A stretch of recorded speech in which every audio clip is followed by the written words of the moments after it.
Hello friends, welcome to Rashneet medical education. इस lecture में हम डिस्कस करेंगे neurotransmitter. So let's start the video. Neurotransmitter बहुत इंपॉर्टेंट टॉपिक है। अब न्यूरोट्रांसमीटर क्या होता है? सबसे पहले हम कुछ बेसिक चीज़ों को डिस्कस करते हैं जिससे आपको क्लियरली समझ आएगा कि न्यूरोट्रांसमीटर्स क्या है। तो यहाँ पर मैंने एक डायग्राम ड्रॉ किया है साइनैप्स का। अब साइनैप्स क्या है?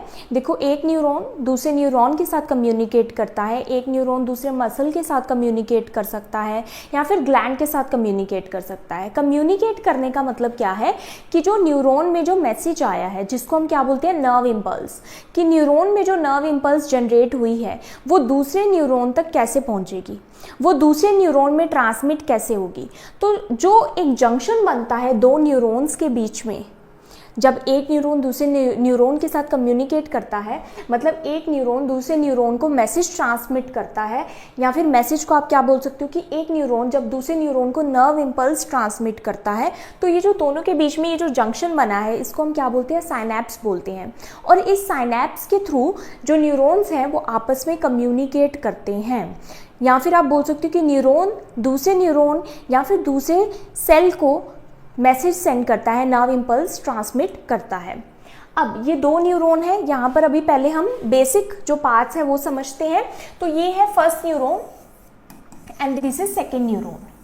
तो ये दो न्यूरॉन है, दो न्यूरॉन आपस में क्या है, कम्युनिकेट कर रहे हैं। लेकिन आप यहाँ पर ध्यान से देखो कि दो जो न्यूरॉन है वो बिल्कुल आपस में अटैच नहीं है, बिल्कुल कनेक्ट नहीं है, बीच में थोड़ा सा स्पेस प्रेजेंट है। तो ये थोड़ा सा स्पेस प्रेजेंट है। तो हम मोस्टली सेल्स की बात करते हैं तो न्यूरॉन का जो ये एंड वाला पार्ट है, पहले हम पार्ट डिस्कस करते हैं शॉर्टली न्यूरॉन के। देखो, ये जो फर्स्ट पार्ट है सेंटर में, इसको सेल बॉडी बोलते हैं। इससे ये जो शॉर्ट ब्रांचेस निकल रही हैं इसको डेंड्राइट्स बोलते हैं। ये जो लॉन्ग ब्रांच निकल रही है इसको एक्सोन बोलते हैं। और ये जो एक्सोन के जो एंड्स हैं, ये जो एंड वाला जो ब्रांचिंग पार्ट है एक्सोन का, इसको हम एक्सोन टर्मिनल बोलते हैं। तो जो फर्स्ट न्यूरॉन है उसका एक्सोन टर्मिनल और जो सेकेंड न्यूरॉन है उसका डेंड्राइट, ये जो शॉर्ट ब्रांचेस सेल बॉडी से निकल रही है, मोस्टली ये आपस में क्या करती है, कम्युनिकेट करती हैं। यहाँ पर इसी को, ये जो फर्स्ट न्यूरॉन का ये जो एक्सोन वाला टर्मिनल वाला पार्ट है और सेकेंड न्यूरॉन का ये जो डेंड्राइट पार्ट है, ये दोनों आपस में कम्युनिकेट करता है और इसी को बड़ा करके दिखाया हुआ है जिसको हम साइनैप्स बोलते हैं। अब ये जो फर्स्ट न्यूरॉन है ये इसका एक्सोन टर्मिनल है, ये जो स्वोलन पार्ट है एंड पर, इसी को बड़ा करके ये दिखाया हुआ है। तो ये स्वोलन पार्ट ये फर्स्ट न्यूरॉन का है, जो न्यूरॉन मैसेज या फिर इंपल्स को सेंड कर रहा है, मतलब दूसरे न्यूरॉन को पास कर रहा है। तो जो न्यूरॉन इंपल्स लेकर आया है और इंपल्स को आगे ट्रांसफर करेगा, मतलब सेंड करेगा, उसको हम क्या बोलते हैं, सेंडिंग न्यूरॉन, या फिर क्या बोलेंगे, very important, pre synaptic neuron. Pre synaptic neuron. Pre synaptic क्यों बोल रहे हैं? क्योंकि ये जो साइनैप्स बन रहा है दोनों के बीच में, ये उससे पहले आ रहा है। तो साइनैप्स से पहले, इसलिए इसका नाम है प्री साइनेप्टिक न्यूरॉन। और जो मैसेज को रिसीव करेगा या फिर नर्व इंपल्स को रिसीव करेगा वो है रिसीविंग न्यूरॉन, या फिर आप बोलेंगे, क्या बोलेंगे, very important, post synaptic neuron. Post synaptic neuron, क्योंकि ये साइनैप्स के बाद में है। तो साइनैप्स बीच में, ये साइनैप्स के पहले प्री साइनेप्टिक न्यूरॉन जो कि नर्व इंपल्स को लेकर आया है, ये पोस्ट साइनेप्टिक न्यूरॉन जो कि नर्व इंपल्स या फिर न्यूरोट्रांसमीटर्स को रिसीव करेगा। अब न्यूरोट्रांसमीटर्स क्या है? देखो, ये जो एक्सोन टर्मिनल है न्यूरॉन का, इसी को बड़ा करके दिखाया हुआ है। अब ये जो एक्सोन टर्मिनल है, इसके पास ये जो गोल गोल है, ये क्या है, ये है साइनेप्टिक वेसिकल्स। क्या बोलते हैं इनको? साइनेप्टिक वेसिकल्स या फिर साइनेप्टिक नोब्स। और इन वेसिकल्स में ही क्या स्टोर होते हैं, न्यूरोट्रांसमीटर्स। तो ये जो ब्लू कलर के आप देख रहे हो गोल वेसिकल्स के अंदर, ये क्या है, न्यूरोट्रांसमीटर्स। अब ये न्यूरोट्रांसमीटर्स क्या है, ये केमिकल्स हैं। अब देखो, विद इन द न्यूरॉन, जब हम न्यूरॉन के बीच में बात करते हैं कि यहाँ से डेंड्राइट से सेल बॉडी से एक्सोन, न्यूरॉन्स के बीच में, दूसरे न्यूरॉन की बात नहीं कर रहे, एक ही न्यूरॉन की बात कर रहे हैं, तो उसमें मैसेज किस फॉर्म में जाता है, इलेक्ट्रिकल फॉर्म में जाता है, इलेक्ट्रिकल इंपल्स।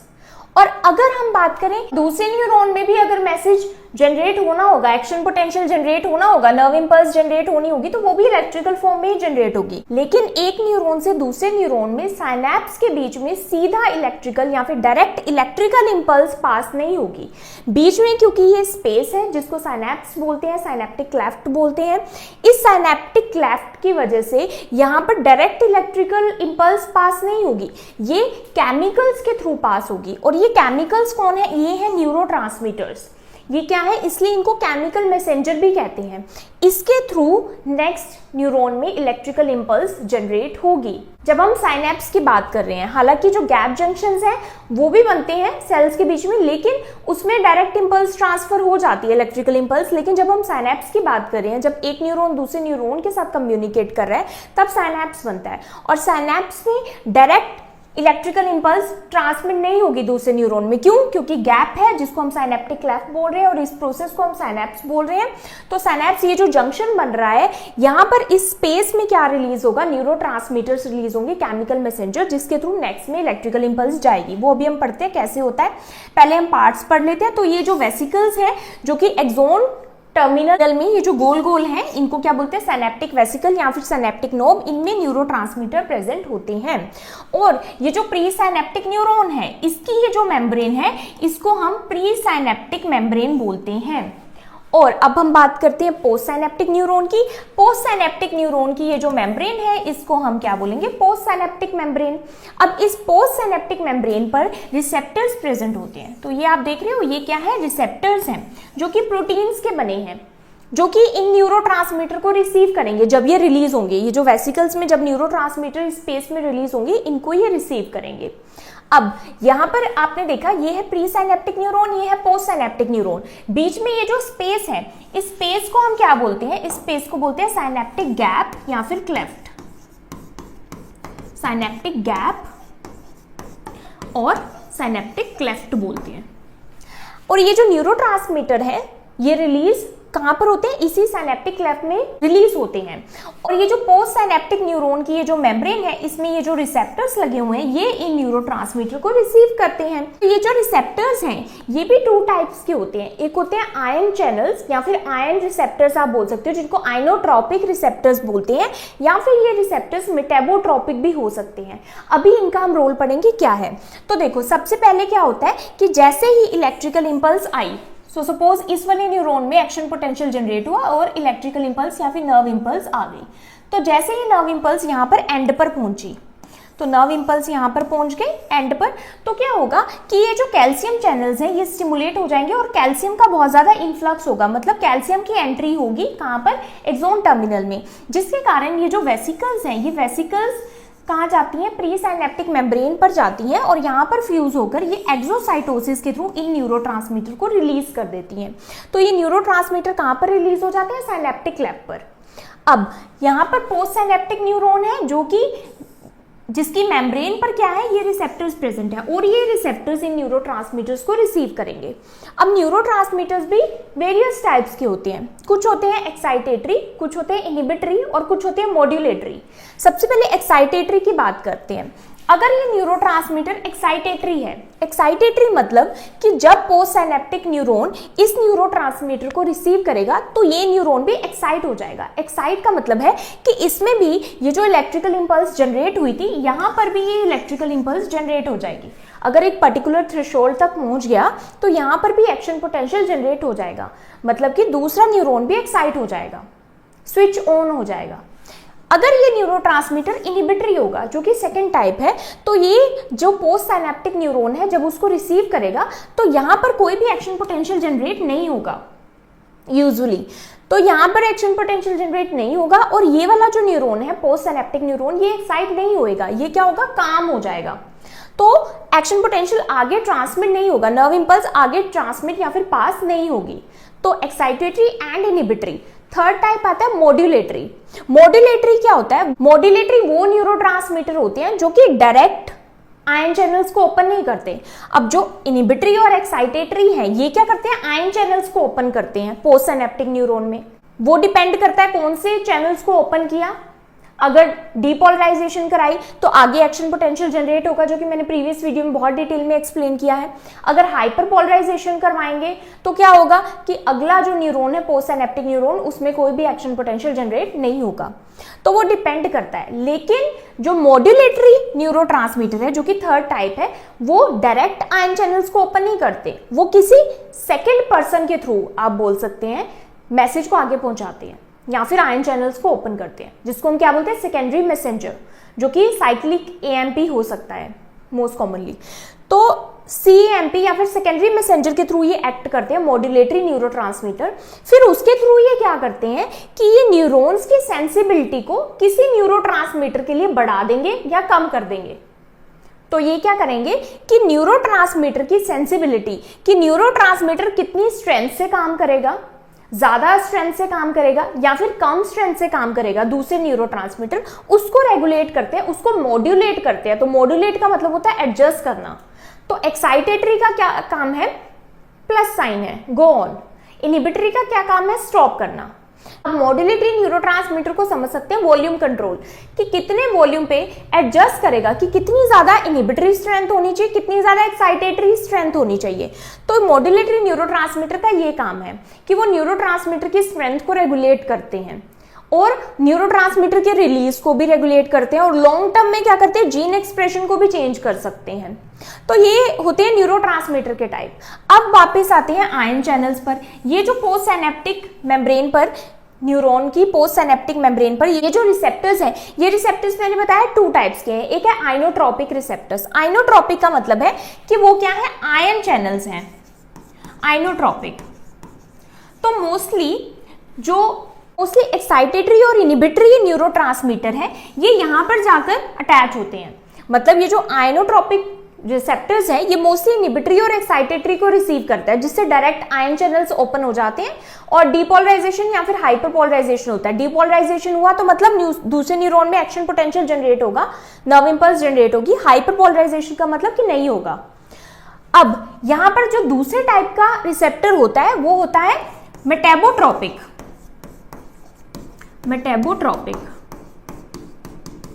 तो सपोज दिस रिसेप्टर इज मेटाबोट्रोपिक, या फिर इसको जी प्रोटीन कपल्ड रिसेप्टर भी बोलते हैं, क्योंकि ये जो रिसेप्टर है ये मॉड्यूलेटरी न्यूरोट्रांसमीटर यूजुअली इन पे अटैच होते हैं, जो मॉड्यूलेटरी न्यूरोट्रांसमीटर को रिसीव करते हैं मेटाबोट्रोपिक। और क्योंकि ये डायरेक्टली वर्क नहीं करते, ये क्या करते हैं, पहले ये मेटाबोट्रोपिक जी प्रोटीन को एक्टिवेट करता है, ये G protein then ion channels को ओपन करता है इनडायरेक्टली। तो ये इनडायरेक्टली वर्क करते हैं और फिर उसके बाद स्ट्रेंथ को रेगुलेट करते हैं, मतलब मॉड्यूलेट करते हैं, एडजस्ट करते हैं कि दूसरे न्यूरोट्रांसमीटर कैसे एक्ट करेंगे। सो सपोज जो ग्लूटामेट है, ग्लूटामेट एक एक्साइटेटरी न्यूरोट्रांसमीटर है सीएनएस में।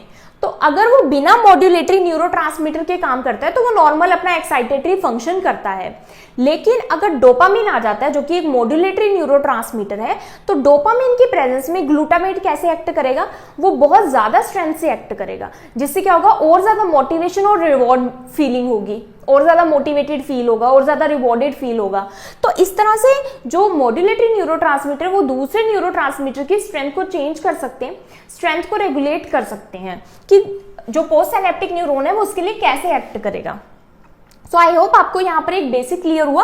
अब हम पढ़ते हैं न्यूरोट्रांसमीटर को डिटेल में। तो न्यूरोट्रांसमीटर क्या है, एक केमिकल सब्सटेंस है that transmit signal from a neuron to a target cell across a synapse. तो अभी हमने देखा कि कैसे यहाँ पर दो जो जंक्शन बन रहा है दो न्यूरॉन के बीच में, उसको हमने क्या बोला है, साइनेप्स। तो साइनेप्स के थ्रू कैसे न्यूरोट्रांसमीटर हेल्प कर रहे हैं कम्युनिकेशन में। न्यूरोट्रांसमीटर अगर नहीं होंगे तो क्या ये इलेक्ट्रिकल इंपल्स न्यूरॉन से डायरेक्ट ट्रांसफर हो जाएगी, नहीं हो पाएगी ना। तो न्यूरोट्रांसमीटर, ये जो केमिकल मैसेंजर्स है, इन्हीं के थ्रू आगे नर्व इंपल्स ट्रांसमिट हो रही है। ये केमिकल मैसेंजर यहाँ पर रिसीव होते हैं, वो एक्साइटेटरी है, इनहिबिटरी है, वो अलग बात है। तो उसी के बेस पर डिपेंड करता है, न्यूरोट्रांसमीटर के बेस पर ही डिपेंड करता है कि नेक्स्ट न्यूरॉन में ये जो नर्व इंपल्स है ये ट्रांसमिट हो पाएगी या नहीं। ट्रांसमिट होने का मतलब है कि नेक्स्ट न्यूरॉन में भी नर्व इंपल्स जनरेट हो पाएगी या नहीं उसी पावर की। So that depends on neurotransmitter, इसलिए इसको केमिकल मैसेंजर बोला गया है। जर्नी क्या है न्यूरोट्रांसमीटर की, सिंथेसिस। अब इसकी सिंथेसिस कहां पर होती है, तो इसकी सिंथेसिस प्री साइनेप्टिक न्यूरॉन में ही होती है, जो कि न्यूरोट्रांसमीटर को लेकर आएगा। प्री साइनेप्टिक न्यूरॉन में होती है, लेकिन दो टाइप से। अब एक होते हैं स्मॉल मॉलिक्यूल न्यूरोट्रांसमीटर। जो स्मॉल मॉलिक्यूल्स हैं वो कहां पर सिंथेसिस होते हैं, उनकी एक्सोन टर्मिनल में ही सिंथेसिस होती है, यहीं पर ही सिंथेसिस होगी, एक्सोन टर्मिनल में ही। क्यों हो रही है यहाँ पर इनकी सिंथेसिस, एक्सोन टर्मिनल में ही क्यों हो रही है, सेल बॉडी में क्यों नहीं हो रही? क्योंकि ये क्या है, फास्ट इनका रिलीज होता है, तो ये एकदम से डिमांड पर चाहिए होते हैं, तो ये यहीं पर होने चाहिए, इसलिए यहाँ पर होंगे सेल बॉडी में तो लाने में बहुत टाइम लगेगा, इसलिए वहीं पर बनते हैं। एग्जाम्पल इसके क्या है, डोपामीन है, ACH means acetylcholine, very important neurotransmitter, और फर्स्ट जो न्यूरोट्रांसमीटर डिस्कवर हुआ था वो एसिटाइलकोलिन ही है। उसके बाद गाबा, गाबा का फुल फॉर्म है gamma amino butyric acid, glutamate, serotonin, norepinephrine, तो ये इंपॉर्टेंट न्यूरोट्रांसमीटर्स हैं। वैसे तो अगर हम न्यूरोट्रांसमीटर्स की बात करें तो हंड्रेड्स ऑफ न्यूरोट्रांसमीटर्स हैं, और अभी भी क्या है कि डिस्कवरी चल रही है न्यूरोट्रांसमीटर की, कुछ गैस फॉर्म में भी हैं जैसे कि नाइट्रिक ऑक्साइड। अब जो लार्ज मॉलिक्यूल न्यूरोट्रांसमीटर है, जिनको न्यूरोपेप्टाइड कहते हैं, ये सेल बॉडी में सिंथेसाइज होते हैं एंड देन वहां से इनकी पैकेजिंग होकर ये वेसिकल्स के थ्रू एक्सोन टर्मिनल पर आते हैं, क्योंकि बाद में तो एक्सोन टर्मिनल से ही रिलीज होना है ना इसको। तो लार्ज मॉलिक्यूल क्या है, स्लो एक्टिंग है, जैसे कि सब्सटेंस पी हो गया, एंडोर्फिन्स हो गया।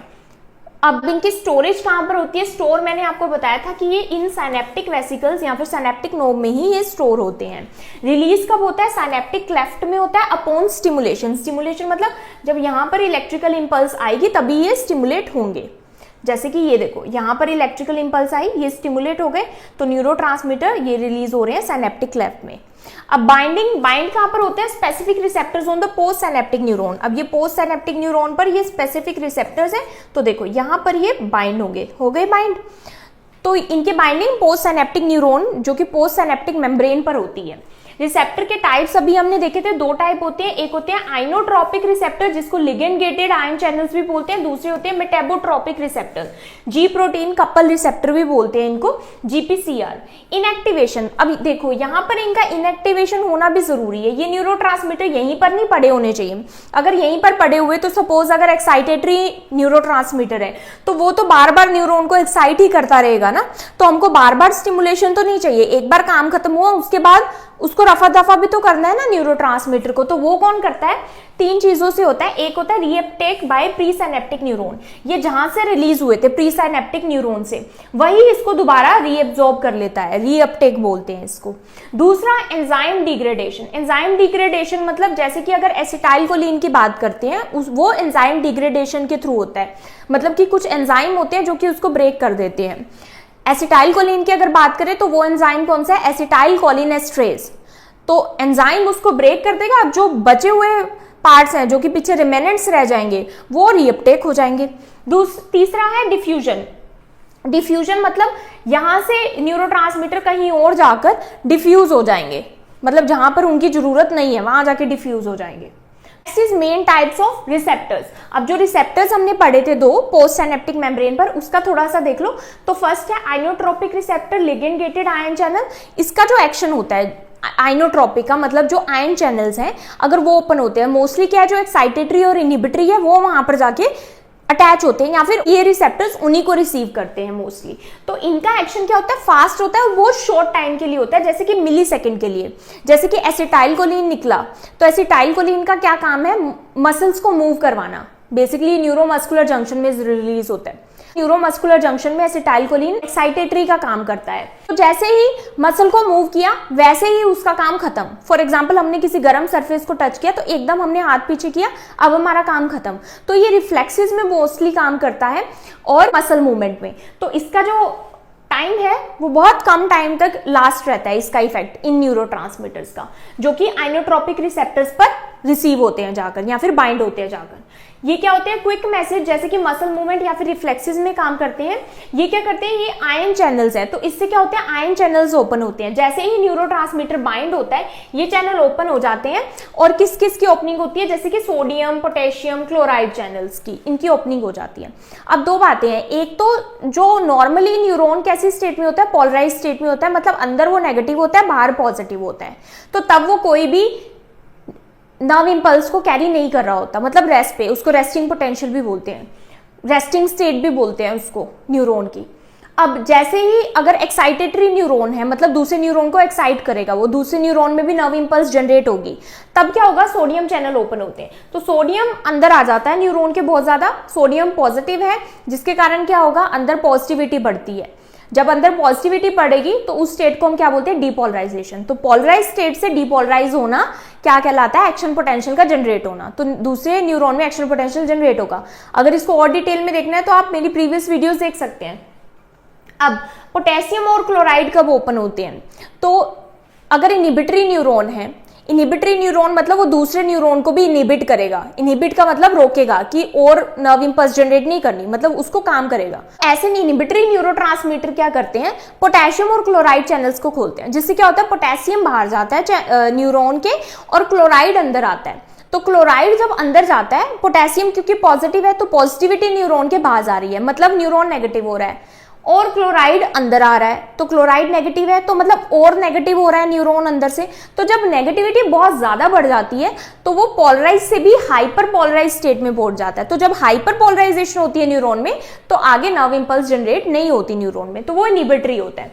तो आइनोट्रोपिक रिसेप्टर इनहिबिटरी और एक्साइटेटरी को मोस्टली रिसीव करता है, और क्या करता है कि आयन चैनल्स को ओपन करता है, इसलिए इसको ion ligand gated ion channels भी बोलते हैं या फिर आइनोट्रोपिक रिसेप्टर भी बोलते हैं। तो इससे क्या होगी, या तो एक्साइटेशन होती है या फिर इनहिबिशन होती है। इसका एग्जांपल क्या है, जो न्यूरोट्रांसमीटर आइनोट्रोपिक रिसेप्टर को यूज करते हैं वो कौन सा है, एसीएच। एसीएच इसके भी टाइप्स हैं, एसिटाइलकोलिन का कौन सा, निकोटिनिक रिसेप्टर। वैसे क्या है, अभी हम आगे देखेंगे इसके टाइप्स कि इसको अगर एसिटाइलकोलिन निकोटिनिक रिसेप्टर पर बाइंड हो रहा है तो इसका एक्साइटेटरी फंक्शन है न्यूरोमस्कुलर जंक्शन में। दूसरा है गाबा ए, गामा माइनो ब्यूटायरिक एसिड। वैसे अगर आप कहीं पढ़ोगे ना तो वहां पर क्या आएगा कि एसिटाइलकोलिन एंड ग्लूटामेट, ये क्या है, एक्साइटेटरी है। एसिटाइलकोलिन कहां पर है, न्यूरोमस्कुलर में, ग्लूटामेट कहां पर है, सीएनएस में, एक्साइटेटरी है, मेन न्यूरोट्रांसमीटर। अगर हम गाबा की बात करें, ये मेन इनहिबिटरी न्यूरोट्रांसमीटर है। लेकिन ऐसे अगर आपको नॉर्मली क्वेश्चन आता है कि एक्साइटेटरी कौन सी है, तो एक्साइटेटरी कौन सा है, एसिटाइलकोलिन है एंड ग्लूटामेट। ग्लूटामेट जो कि सीएनएस में मेन एक्साइटेटरी न्यूरोट्रांसमीटर है। अगर हम इनहिबिटरी की बात करें तो सीएनएस में मेन इनहिबिटरी कौन सा है, गाबा है। लेकिन यहाँ पर और डिटेल में जाने की जरूरत है, क्योंकि एसीएच अगर निकोटिनिक रिसेप्टर पर बाइंड हो रहा है तो वो एक्साइटेटरी है, गाबा अगर ए है तो वो इनहिबिटरी है, और ग्लूटामेट एएमपीए और एनएमडीए है तो वो एक्साइटेटरी है। तो ये चीजें ध्यान में रखनी है। लेकिन अगर आपको नॉर्मली आता है तो इनहिबिटरी या फिर एक्साइटेटरी, तो एक्साइटेटरी कौन सा है, एसीएच ग्लूटामेट, इनहिबिटरी कौन सा है, गाबा है। अब मेटाबोट्रोपिक रिसेप्टर की बात करते हैं, जो कि क्या है, जी प्रोटीन कपल्ड रिसेप्टर। मैंने आपको बताया कि इसका एक्शन क्या होता है, स्लो होता है लेकिन लॉन्गर लास्टिंग होता है। ये क्या है, स्लो, इसमें एकदम से रिलीज नहीं होंगे न्यूरोट्रांसमीटर, ये स्लो होगा इसका, और क्या होगा, जो इफेक्ट है वो लॉन्ग लास्टिंग होगा। जैसे कि इसमें न्यूरोट्रांसमीटर जैसे ही रिलीज हुए एकदम से मिली सेकेंड्स में शो हुआ इफेक्ट, लेकिन इसमें ऐसा नहीं होगा, इसमें कुछ सेकंड्स लग सकते हैं, मिनट्स और आवर्स तक भी इसका जो इफेक्ट है वो लॉन्ग लास्टिंग रह सकता है। Now they are not channel themselves, ये आयन चैनल्स नहीं है, बट ये क्या करेंगे, ये जी प्रोटीन को एक्टिवेट करेगा सेल के अंदर, और ये देन जी प्रोटीन क्या करेगा, सेकेंडरी मैसेंजर को एक्टिवेट करेगा। सेकेंडरी मैसेंजर प्रोड्यूस होगा जैसे कि सीएमपी, तो ये किसी सेकेंड पर्सन के थ्रू अपना असर शुरू करते हैं, तो सेकेंड पर्सन के थ्रू काम करवाते हैं। ये क्या है, ये तो डायरेक्टली आयन चैनल्स को खोल देगा, लेकिन ये सेकेंडरी मैसेंजर के थ्रू खुलवाएगा। तो जिससे क्या होगा, चेंजेस होगा, जैसे कि ओपनिंग और क्लोजिंग ऑफ आयन चैनल्स। तो आयन चैनल्स तो ओपन हो रहे हैं यहाँ भी, इनडायरेक्टली हो रहे हैं, लेकिन डायरेक्टली नहीं हो रहे।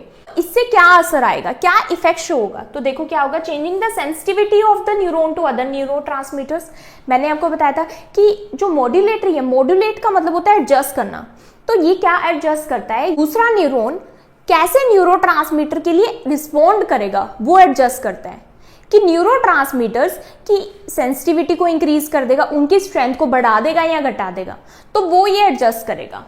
दूसरा, modifying how much neurotransmitter get release next time कोई पर्टिकुलर न्यूरोट्रांसमीटर कितना रिलीज होना चाहिए वो भी ये रेगुलेट करता है।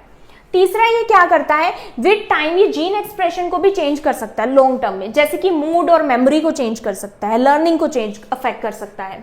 एग्जाम्पल इसके क्या है, जो न्यूरोट्रांसमीटर मेटाबोट्रोपिक रिसेप्टर को यूज करते हैं वो कौन से हैं, डोपामीन है, सेरोटोनिन है, ACH। अब यहां पर ACH आ गया दोबारा से। अब ACH मैंने आपको क्या बताया था, एक्साइटेटरी है न्यूरोमस्कुलर जंक्शन में, लेकिन ACH क्या है, मॉड्यूलेटरी भी है। मॉड्यूलेटरी मतलब ACH मॉड्यूलेट भी कर सकता है, जैसे कि वो कौन सा होगा, अगर वो मस्करेनिक रिसेप्टर पर एक्ट कर रहा है तो ACH क्या है, मॉड्यूलेटरी है। अदरवाइज ACH क्या है, नॉर्मली अगर ACH कोई पूछे तो क्या है, वो एक्साइटेटरी है। गाबा बी, गाबा ए नॉर्मली क्या है, इनहिबिटरी है। अगर गाबा बी की बात हो रही है तो बी क्या है, मेटाबोट्रोपिक है। उसके अलावा ग्लूटामेट एमग्लर, तो यहां पर ग्लूटामेट कौन सा था, AMPA NMDA, लेकिन यहां पर कौन सा टाइप है, एमग्लर, जो कि क्या है, मेटाबोट्रोपिक रिसेप्टर पर बाइंड होता है। तो ये क्या है, न्यूरोमोड्यूलेटर्स हैं। जो मॉड्यूलेटरी न्यूरोट्रांसमीटर होते हैं उनको हम क्या बोलते हैं, न्यूरोमोड्यूलेटर्स। अब क्लासिफिकेशन आती है न्यूरोट्रांसमीटर की, फर्स्ट है बेस्ड ऑन केमिकल नेचर। तो केमिकल नेचर पर ये 3 में डिवाइड है, एक है अमाइनो एसिड, दूसरा अमीन्स और तीसरा आता है जो इन दोनों कैटेगरी में नहीं आता। अमाइनो एसिड क्या होते हैं, ये क्या होते हैं, जो अमाइनो एसिड डेरिवेटिव होते हैं neurotransmitter involve in fast synaptic transmission, ये जल्दी से सिनेप्टिक ट्रांसमिशन मतलब फास्टली एक्ट करते हैं। तो इसमें आता है एग्जांपल गाबा हो गया, ग्लाइसिन हो गया, ग्लूटामेट और एस्पार्टेट। दूसरा आता है एमीन्स, एमीन्स क्या है या फिर अमाइंस, ये क्या है, मॉडिफाइड अमाइनो एसिड है ये भी अमाइनो एसिड लेकिन ये मॉडिफाई हो रखे हैं, और ये क्या है, स्लो सिनेप्टिक ट्रांसमिशन में इन्वॉल्व होते हैं। तो ये क्या है, क्विकली फास्ट, लेकिन ये क्या है, धीरे से स्लो। एग्जाम्पल इसका क्या है, noradrenaline, adrenaline, dopamine, serotonin and histamine. तीसरा आता है जो इन दोनों कैटेगरी में फिट नहीं होता, वो तीसरा होता है, जैसे कि कॉमन बहुत इंपॉर्टेंट एग्जांपल है एसिटाइलकोलिन, ACH। एसिटाइलकोलिन कैसे बनता है, ये कोलिन से एंड एसिटाइल कोएंजाइम A से बनता है, इसलिए इसको एसिटाइलकोलिन बोलते हैं। और ये दोनों मिलते कब है, in the presence of enzyme choline acetyl transferase, ये एंजाइम लगता है तो एसिटाइलकोलिन बनता है। दूसरा इसका एग्जांपल है नाइट्रिक ऑक्साइड, जो कि इन दोनों कैटेगरी में फिट नहीं होता। नाइट्रिक ऑक्साइड क्या है, गैस है, बट ये न्यूरोट्रांसमीटर भी है। अब डिपेंडिंग अपॉन फंक्शन, ये सबसे इंपॉर्टेंट है, फंक्शनल के बेस पर क्लासिफिकेशन। तो some of the neurotransmitter cause excitation of post synaptic neuron while other causes inhibition, और कुछ करते हैं मॉड्यूलेशन। कुछ तो पोस्ट सिनेप्टिक न्यूरॉन को क्या करेंगे, एक्साइट करेंगे, जिसको हम क्या बोलते हैं, एक्साइटेटरी न्यूरोट्रांसमीटर। कुछ करते हैं इनहिबिट, जिनको हम बोलते हैं इनहिबिटरी न्यूरोट्रांसमीटर। एक्साइट करने का क्या मतलब है, they increase the chance that the next neuron, जो कि दूसरा न्यूरॉन कौन सा है, post synaptic neuron, will fire. Excite का मतलब है कि वो फायर होगा। फायर होने का मतलब यहां पर ये नहीं है कि उसमें आग जल गई, फायर होने का मतलब यहां पर ये कि उसमें इलेक्ट्रिकल इंपल्स जनरेट होगी, एक्शन पोटेंशियल जनरेट होगा। तो जनरेट एन एक्शन पोटेंशियल। तो एक्साइटेटरी न्यूरोट्रांसमीटर क्या करेंगे, जब वो सिनेप्स में रिलीज हो जाएंगे सिनेप्टिक क्लेफ्ट में, तो वो पोस्ट सिनेप्टिक न्यूरॉन को एक्साइट करेंगे, मतलब उनमें भी नर्व इंपल्स ट्रांसमिट हो जाएगी। दैट इज एक्साइटेटरी न्यूरोट्रांसमीटर का काम। देन आता है it causes some changes in the resting membrane potential.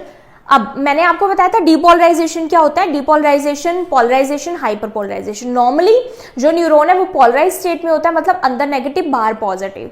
तो वो क्या है, रेस्ट कर रहा है उस टाइम पर न्यूरॉन, उस टाइम उस पर कोई नर्व इंपल्स ट्रांसमिट नहीं होती। बट जैसे ही एक्साइटेटरी न्यूरोट्रांसमीटर आते हैं तो उसका जो रेस्टिंग मेम्ब्रेन पोटेंशियल है, मेम्ब्रेन पोटेंशियल मतलब जो पोस्ट सिनेप्टिक न्यूरॉन की जो मेम्ब्रेन है, अभी जब वो रेस्ट पर है तो वहां पर एक रेस्टिंग मेम्ब्रेन पोटेंशियल है, वो क्या हो जाएगी, चेंज हो जाएगी एक्साइटेटरी न्यूरोट्रांसमीटर के आने से ही। तो वो पोलराइज स्टेट क्या हो जाएगी, स्लाइटली डीपोलराइज हो जाएगी। डीपोलराइज कब होती है, एक्साइटेटरी और इनहिबिटरी कैसे काम करते हैं, आयन चैनल्स ओपन करते हैं, राइट। आयन चैनल्स ओपन हो जाएंगे। कौन से आयन चैनल ओपन होंगे, मैंने बताया था सोडियम चैनल ओपन होते हैं जब एक्साइटेटरी, मतलब जब दूसरे उसमें भी पोस्ट सिनेप्टिक न्यूरॉन में भी नर्व इंपल्स जनरेट होनी होती है। तो पोस्ट सिनेप्टिक मेम्ब्रेन पे सोडियम चैनल खुल जाएंगे, सोडियम आयन का एंट्री हो जाएगी ESF से न्यूरॉन के अंदर, जिससे डीपोलराइजेशन होगा, और इसको हम क्या बोलते हैं, एक्साइटेटरी पोस्ट सिनेप्टिक पोटेंशियल। अगर वो इतने थ्रेशोल्ड का होगा, मतलब इतना स्ट्रॉन्ग होगा कि दूसरे न्यूरॉन में भी इलेक्ट्रिकल इंपल्स जनरेट होगी, तो उसको हम क्या बोलते हैं, एक्साइटेटरी पोस्ट सिनेप्टिक पोटेंशियल। और EPSP से क्या होगा, development of action potential in the initial segment of axon of the post synaptic neuron. तो हमेशा जो एक्शन पोटेंशियल है वो कहां पर जनरेट होता है, अगर हम नॉर्मल से एक डायग्राम ड्रॉ करें, सपोज ये डेंड्राइट्स हैं, सेल बॉडी से निकल रही है, और ये लॉन्ग एक्सोन है और ये एक्सोन टर्मिनल है। तो यहाँ पर ना ये टेपर्ड पार्ट होता है एक्सोन का, जिसको एक्सोन हिलोक बोलते हैं। ये वाला टेपर्ड पार्ट, जो फर्स्ट जहां से एक्सोन स्टार्ट हो रहा है सेल बॉडी से निकल के, यहां पर एक्शन पोटेंशियल जनरेट होता है। तो यहां पर एक्शन पोटेंशियल जनरेट हो जाएगा अगर ईपीएसपी होगा, मतलब एक्साइटेटरी पोस्ट सिनेप्टिक पोटेंशियल हो जाएगा, मतलब इतना इनफ होगा, वो न्यूरोट्रांसमीटर का जो थ्रेशोल्ड है वो इतना रीच कर जाएगा कि दूसरे न्यूरॉन में भी क्या हो जाएगा, नर्व इंपल्स जनरेट हो जाएगी। तो एक्साइटेटरी का सिंपल सा मतलब है कि वो सोडियम के चैनल को खोलते हैं, सोडियम अंदर आता है न्यूरॉन के अंदर, जिससे क्या होता है, पोलराइज से डीपोलराइजेशन हो जाती है, मतलब अंदर पॉजिटिविटी बढ़ जाती है। पहले क्या था, अंदर नेगेटिव था, अब पॉजिटिव हो गया, तो पॉजिटिव हो गया तो मतलब एक्शन पोटेंशियल जनरेट हो गया। इसके एग्जांपल क्या है, ग्लूटामेट जो कि मेन न्यूरोट्रांसमीटर है सीएनएस में, एक्साइटेटरी न्यूरोट्रांसमीटर है, क्या हेल्प करता है लर्निंग और मेमोरी में, in brain, pain transmission and sensory input spinal cord में।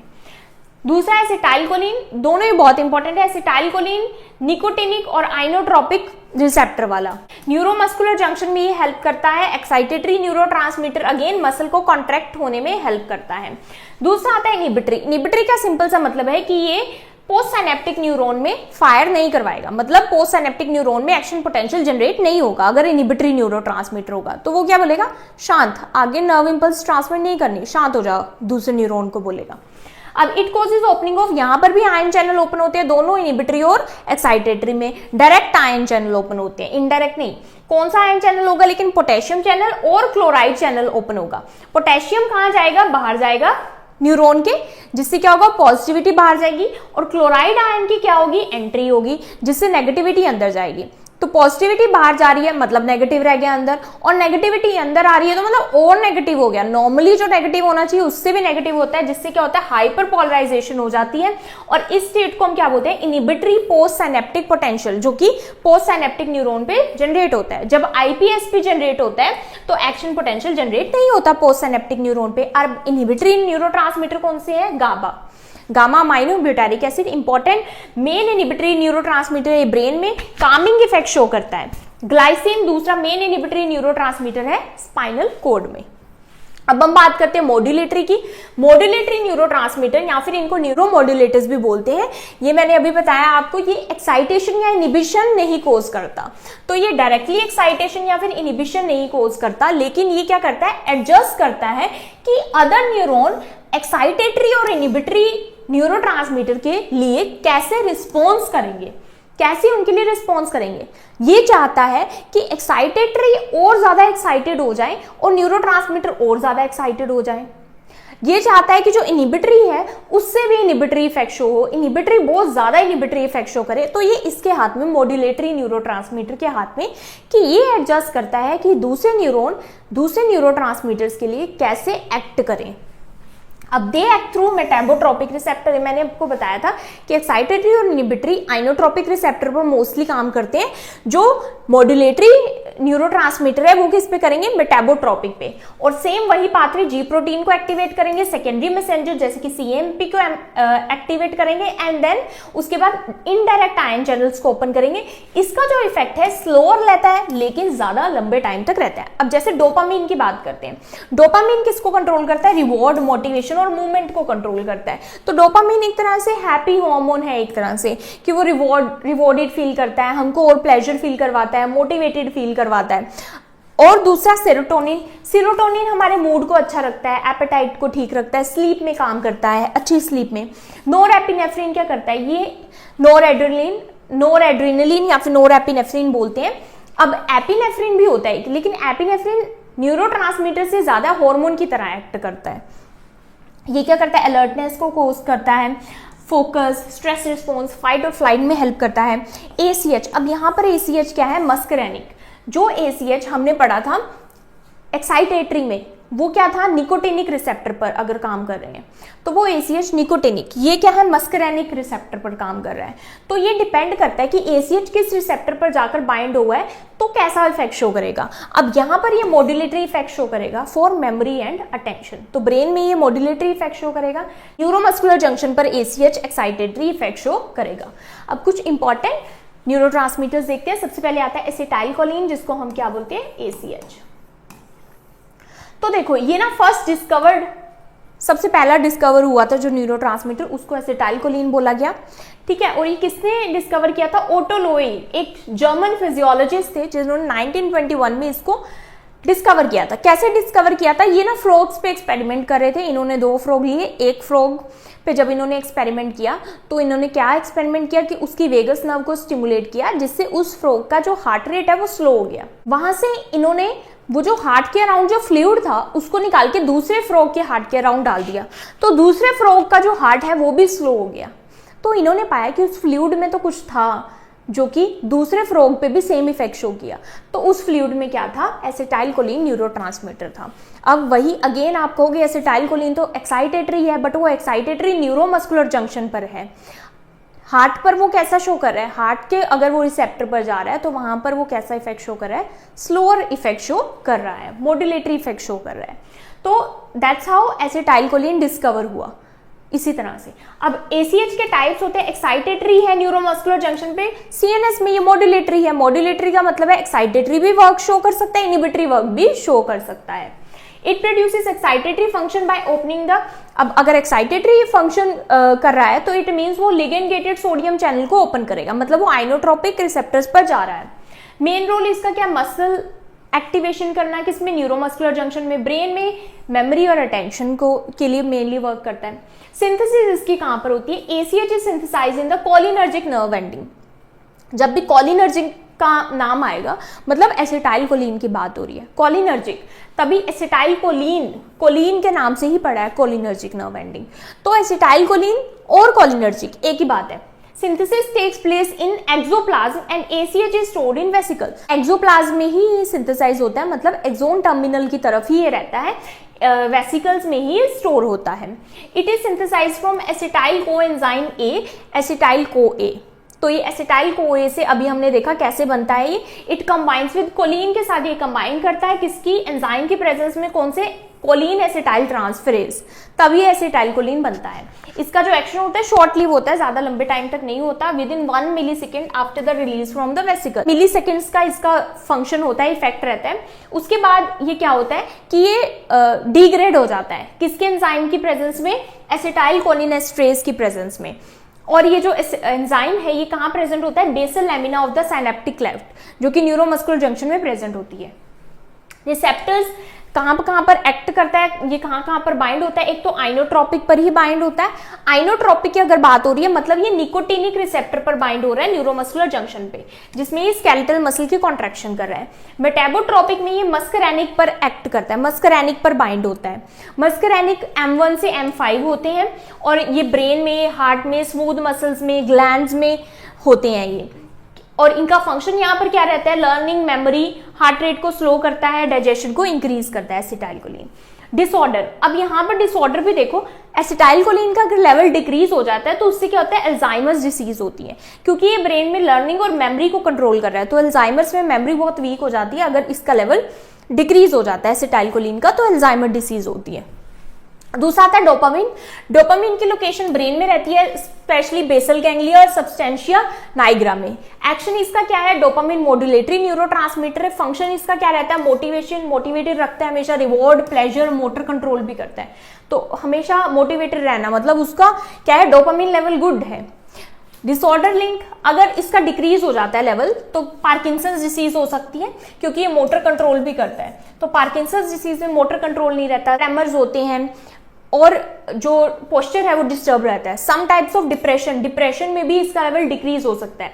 अब सिजोफ्रेनिया में भी जो इसका लेवल है वो इंक्रीज होता है, डिक्रीज भी हो सकता है। तो कुछ टाइप के डिप्रेशन में इसका जो लेवल है वो डिक्रीज रहता है और मेनिया में इसका लेवल हाई रहता है। उसके बाद आता है GABA, gamma aminobutyric acid, main inhibitory neurotransmitter है CNS में। ये ब्रेन को काम और बैलेंस रखने का काम करता है, मतलब ये एक्साइट नहीं करता, ये काम रखता है। उसके बाद secreted by nerve endings of cerebral cortex से ये रिलीज होता है, सेरिबेलम और basal ganglia, spinal cord and retina से। गाबा कोसी साइनेप्टिक इनिबिशन करता है, ये आपने बार बार देख लिया। हाइपरपोलराइजेशन हो जाएगा पोस्ट साइनेप्टिक न्यूरॉन का और एक्शन पोटेंशियल जनरेट नहीं होगा। डिसऑर्डर इसमें क्या है?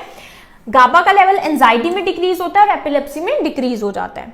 उसके बाद सीरोटोनिन, सीरोटोनिन जो 5-HT वाला है टाइप सीरोटोनिन का, ये मॉड्यूलेटरी न्यूरोट्रांसमीटर है। ये मूड को कंट्रोल करता है, स्लीप को, एपेटाइट को और पेन परसेप्शन को। इसका लो लेवल है, डिप्रेशन में इसका लो लेवल हो जाता है, एंजाइटी में भी इसका लो लेवल हो जाता है। उसके बाद आता है नोरेपिनेफ्रिन या फिर नोरेड्रेनालिन भी इसको बोलते हैं। ये भी मॉड्यूलेटरी न्यूरोट्रांसमीटर है। ये अराउजल में, अलर्टनेस में, स्ट्रेस, मतलब हमको अलर्ट रखता है, अटेंशन रखता है, फाइट और फ्लाइट के लिए हमेशा तैयार रखता है। ये भी हार्मोन की तरह भी एक्ट करता है, जैसे कि फाइट और फ्लाइट रिस्पॉन्स में भी न्यूरोट्रांसमीटर भी है ये। Dysfunction link to depression and anxiety, अगर इसका लेवल ऊपर नीचे होता है तो डिप्रेशन और एंजाइटी हो सकती है। एपिनेफ्रिन और एड्रेनालिन, ये न्यूरोट्रांसमीटर तो है बट ये हार्मोन की तरह ज्यादा एक्ट करता है। तो ये क्या करता है, ये भी फाइट और फ्लाइट रिस्पॉन्स को सपोर्ट करता है, हार्ट रेट को इंक्रीज करता है, ब्लड प्रेशर, एनर्जी अवेलेबिलिटी, मतलब ये ब्लड प्रेशर को इंक्रीज करके रखता है, हार्ट रेट को इंक्रीज करके रखता है, हमेशा हमको लड़ने के लिए तैयार रखता है। कौन सा हार्मोन, एपिनेफ्रिन या फिर एड्रेनालिन। तो ऐसे बहुत सारे और भी न्यूरोट्रांसमीटर्स हैं। मैंने आपको जो इंपॉर्टेंट न्यूरोट्रांसमीटर्स हैं उनका डिटेल बताया है। If you understood this video then please like, subscribe and share to my channel. Thank you for watching.